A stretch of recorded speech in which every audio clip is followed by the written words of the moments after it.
Hello guys, welcome back to my YouTube channel. Today is the system sensor p2r video. It's going to be the test operable and functional system sensor p2r horn strobe.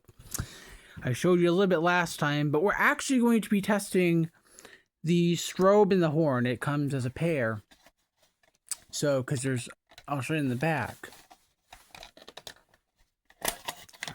So right here is your mounting plate. You've got your 2-wire positive terminal connections and your single negative connection.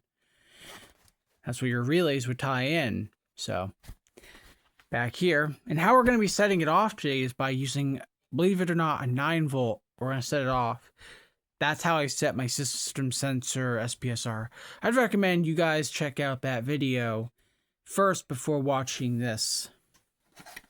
So, a fun fact about horn strobes I addressed in my previous video, for those of you that did not watch it, on VoiceEvac on my system sensor SPSR, notification appliance, system sensor horn strobes, or any horn strobes. Horn strobes are actually meant for more of low-rise buildings and mid-rise buildings. So low-rise meaning 1 to 4 stories high, and mid-rise being 5 to 9 stories high. But there's a loophole with voice-evac systems. Now, voice evacuation comes with if there's a room, say there's an auditorium or there's a huge lecture area, which would be an auditorium for those, and anything that exceeds over 1,000 plus occupants in a room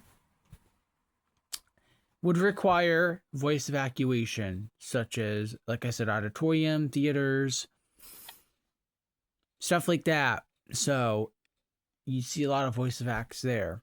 But in mid-rise to low-rise buildings, facilities, you would actually see horn strobes, at least for 2026, guys. For 2026, you'd see a lot of that code. I'm not sure what the future holds, but a lot of times you guys see a lot of LED strobes. I've noticed they don't have the incandescent strobes like the system sensor p2r or the system sensor mass, for example, with the goofy, funny-looking strobe. But we won't be including the system sensor mass. I don't even think I have that device in my collection. But now, I guess we can test the functional system sensor device. Alright. Now, I'm going to set you guys down where I set you down last time. It might be a little bit easier if I do it that way.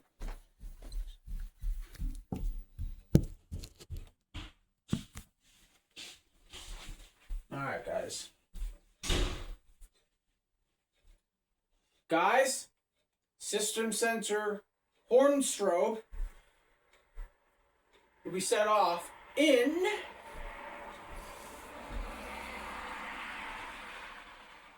3. That's the wrong polarities. 3, 2, 1. I'm not going to set it off loud, because also my windows are open and I don't want to scare anyone.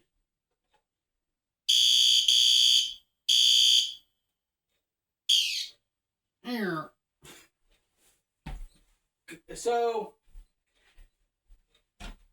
clearly it's functional, so you could install that in a building, except it's in my collection.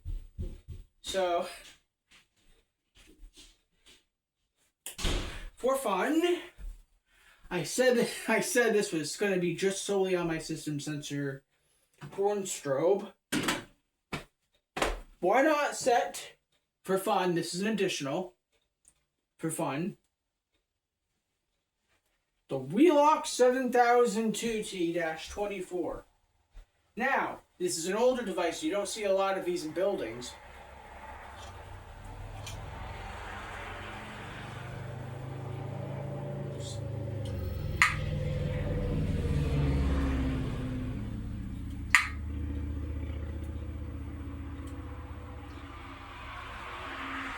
Just give it a second. Maybe it's chirping, so maybe it's. I'm hoping it's not fucking dying here.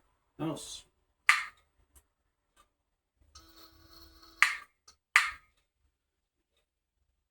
So maybe I just need to loosen the terminals. Hopefully.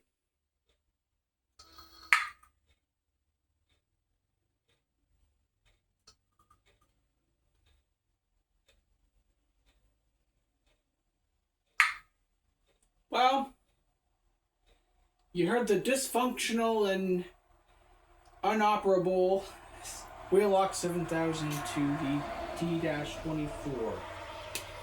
So clearly, this isn't very functional since the last video that, if you guys checked out my other video, I actually was able to set this device off. But for whatever reason, it ain't fucking working, so. And guys, this is definitely not operable because the strobe doesn't work anymore. It's not functional anymore, sadly. So even if I did try to set the strobe off, it wouldn't work.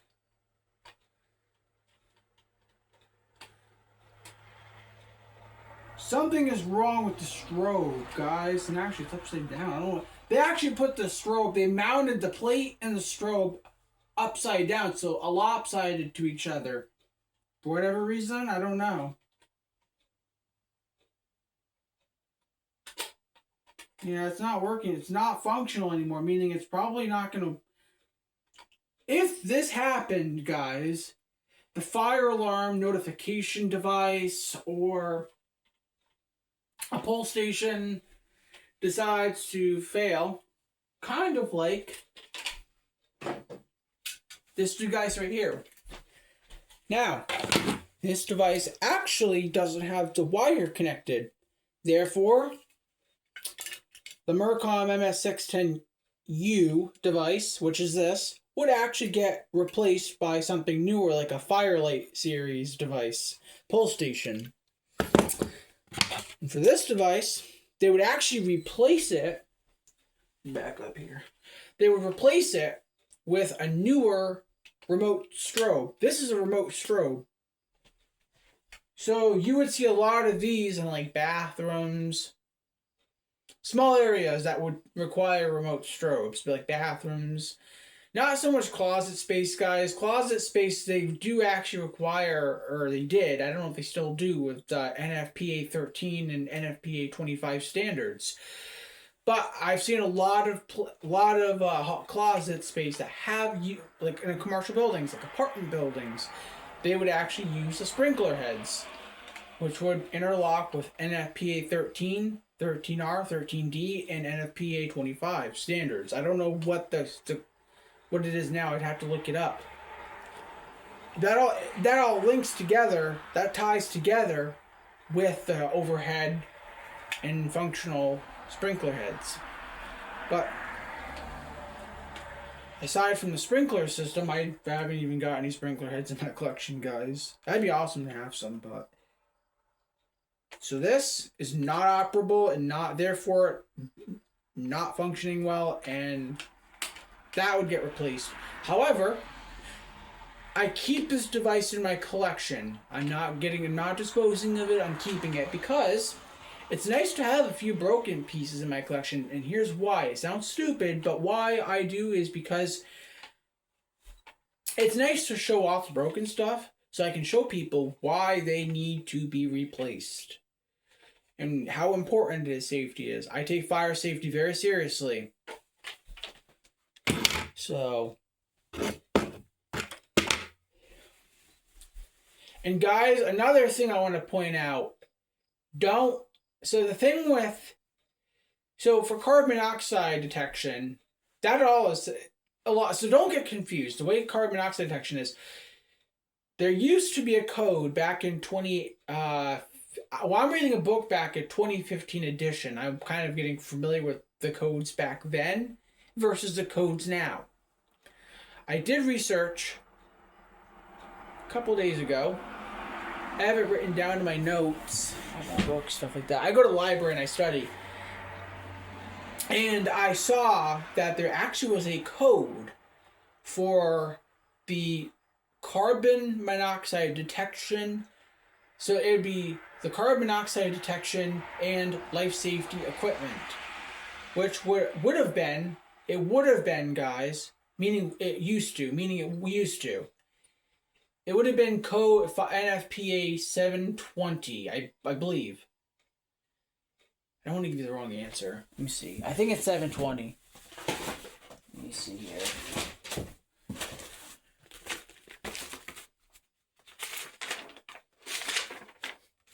I'm sorry, guys. This is all my notes for my classes that I'll be taking because I'm going to study I'm actually studying fire alarms, and I'll be getting my internship to be working as a fire alarm tech. Yep. Yeah, I was right. Just double checking. I already knew the answer. I was just double checking. NFPA 720 states the carbon monoxide detection and life safety equipment. However, in 2018 it was withdrawn, meaning it was taken out. That code doesn't exist anymore, guys. Now, so-called NFPA 720 now is part of NFPA 72. So that NFPA 72 is where you fire your entire fire alarm system. That would be the test and functionality of the system. So that would be NFPA 72, which does make sense. It simplifies a lot. And honestly, having separate codes for different devices, initiating devices, pull stations, notification appliances, it's stupid. Join them all together. And I'm glad they did, because now they have everything about fire alarm systems, your main devices, your notification appliances, your annunciators, your pull boxes, pull stations. They have these, for example. You see a lot of these in buildings, right? Yes? And now we got to reset that. And to do that, we are going to take, let me see if I got the right hex hook.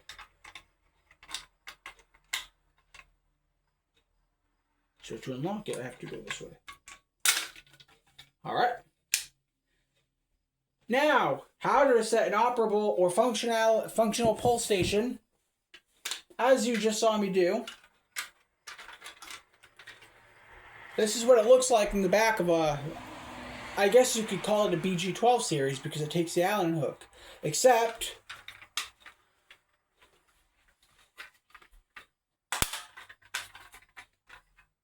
don't want to break it here.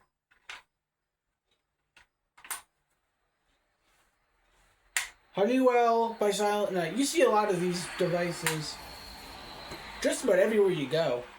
That, and you also see a lot of single action pull stations, dual action. I feel like this is my thing. I think, well, this is dual action. So they have a lot of like dual action, single action pull stations. Dual action meaning you can actually, for example, push in, pull down. That's dual action versus single action. Lame, right? Yeah. Have to go through all this fucking shit after. So, as you can tell above, activated means the whole fire alarm system is now going nuts. It's an alarm.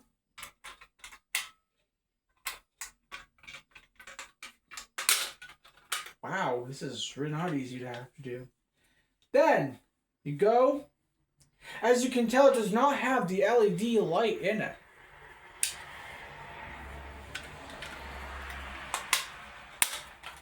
Then, to lock it up, like that. However, just because you reset a pull station doesn't mean the whole system shuts off. There's a process. You have to go to the panel, you have to silence, and then you have to reset. That's how you do it.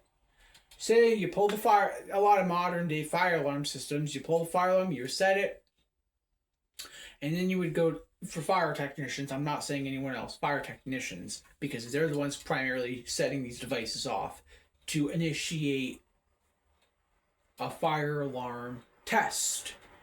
You pull the device. This is kind of fun. You pull the fire alarm like this. Then you would reset it. While the alarm's going crazy, the fire alarm system's in alarm. Whoops.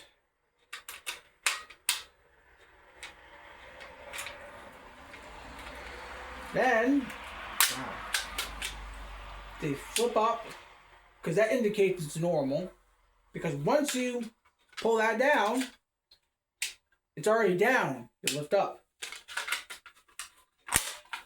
Then, to reset, or to close, you do that.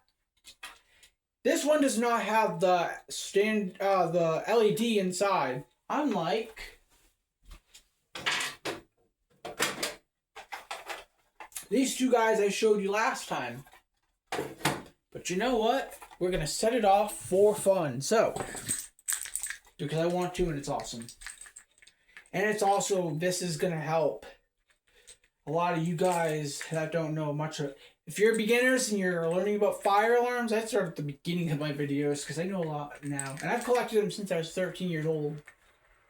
So, similar to the BG12 series, we have the more small, it's a little bit smaller compared to my Firelight device. This is a little bit smaller, and if you look, this device is more thicker than this one. This one's more narrow. And this is more taller. See the difference? Yeah. Okay, so put that in for now. Let's go ahead and pull the fire alarm. Therefore, there's an LED inside. If it was hooked up to a fire alarm system, that LED light would be on because the whole alarm the whole system would be an alarm and it would be tripped. Now, it's a lot easier to have to. You've got all your diodes, your dip switches, because that's what these things are. Your dip switches, your dip switch, I should say. Flip up. These are your diodes, your LED.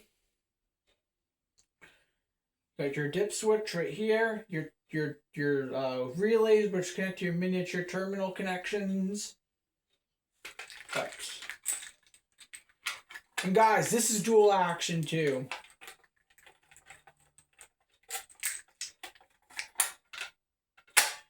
And the reason it's dual action, just like the Honeywell series, you push in, you pull down, like that. Just like that. Oh, I guess I didn't need to take my key to it.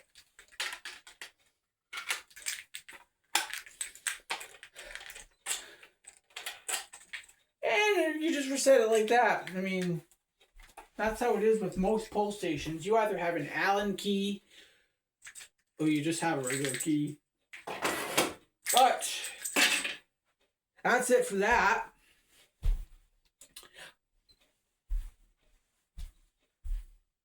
For fucking fun, guys. Alright. System sensor. I bet if we turn this higher, it'd fucking scare everyone, which we don't want to do, guys. We don't want to scare. This isn't intended to scare people, so I'm gonna know in the video, if you guys are scared of fire alarms, have epilepsy, please don't watch. For your safety, don't watch. Alright. I'm doing this because it's a hobby, a passion, and I just love it. Now, actually I'm going to lecture you guys real quick. Don't ever, and I mean ever, pull the fire alarm for fun. It scares a ton of people. I mean that. I'm a fire safety fanatic. Just like insulators and everything. You don't pull the fire alarm for shits and giggles, guys. It's not funny. It scares a lot of people. This is serious. And the reason why you should never pull the fire alarm is because now, say there's an emergency somewhere else. The fire department can't get there because now they have to go to a building that has a false alarm. Say that person's life is taken. You're responsible for your actions. That's not good. And there is prison time. It's a federal offense to pull the fire alarm system for fun. So please don't ever do that. Seriously, guys. I'm warning you, don't do it. Because if you do, I'm not responsible for your actions, guys. I'm serious. Fire safety is very important to me, and I take it very seriously. So don't blame me for your actions. This is coming from me. I'm serious. Fire safety is my thing. Now, I love you guys. You guys are my fans. I appreciate everything you do. Just stay out of trouble is what I'm trying to get at. Fire safety does mean a lot to me, and that includes false alarms. So never do that. False alarms are not funny. They're not April Fool's pranks. If I'm being honest, it's stupid. It's very stupid to pull the fire alarm for fun. I'm warning you, don't do it, because you will be paying a hefty fine. I think $500+. You want to pay that fine? That's on you. Don't sit there and blame my YouTube channel. But there's also prison time too. So I'm saying this out of courtesy and love, guys. So never pull a fire alarm.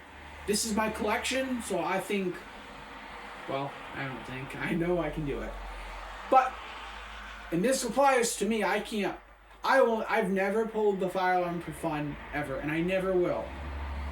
But, but on a serious note, if you're helping out with a school fire alarm test or a fire drill, that's different.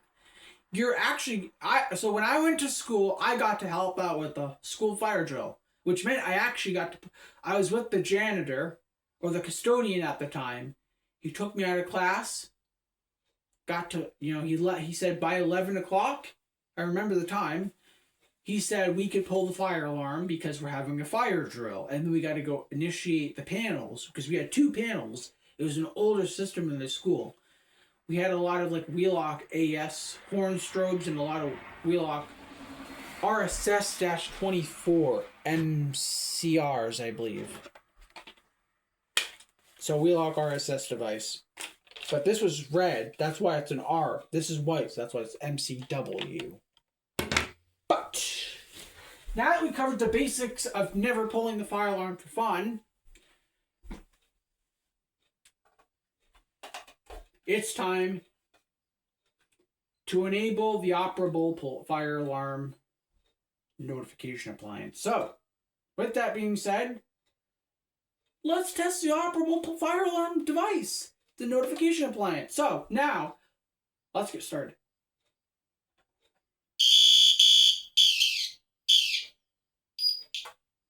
That was weird.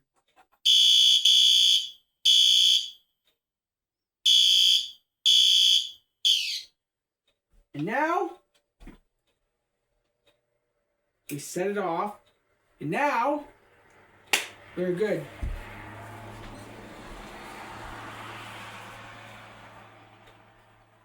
Yeah. Alright, guys. I appreciate... Let me see. Okay, we're rolling still. Good. I appreciate... Yeah, I got all my hardware and insulators on the floor. So I appreciate you guys taking your time to watch the videos. Again, I'm telling you, don't pull the fire alarm. I say it in all my videos. I say it out of respect, courtesy, and love. Because I don't want you guys in trouble, and I don't want to be in trouble for, this is my collection. So I don't encourage it, and I don't wish you would do that. I don't. But because we're already 24 minutes on the video, I probably should let you guys go. And yeah. So as you can tell, I'm working up on the shelf right now, trying to figure out where shit's going. But once I figure that out, it should be good. Alright guys, I'll see you in the next video. Bye.